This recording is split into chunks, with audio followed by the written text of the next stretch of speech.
there was no reason he should have been gone in Phoenix. Right. So he helped build that young team with the good young core.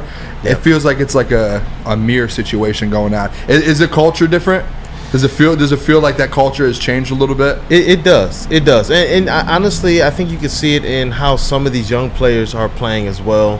Some of them look renewed. Killian Hayes right now looks renewed, but we know last preseason he looked pretty good as well. So the real test is going to be as his team marches into the regular season and what they do over the first week or two, because it's a gauntlet. You talking about a squad that had a lot of back-to-backs last season, and they're starting off the season already.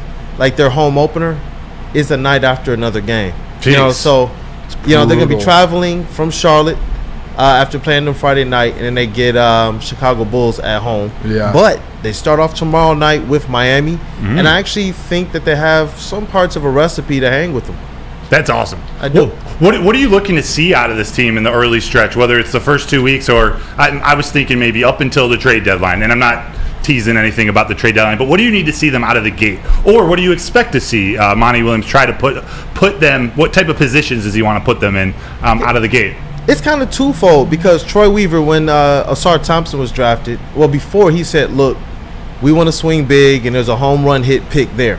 Once they selected Asar Thompson, he said that was the pick. And he said that it did kind of change. That selection plus the hiring of Monty Williams changed his offseason approach. And he said he was going to wait. I got the audio posted to Detroit Kool-Aid, and I'm going to get it into an article as well for Woodward Sports. But he said that this changed like his outlook. They were thinking about making splashes last summer, but he wants to see what Monty Williams can do with this team first before going out and making some changes.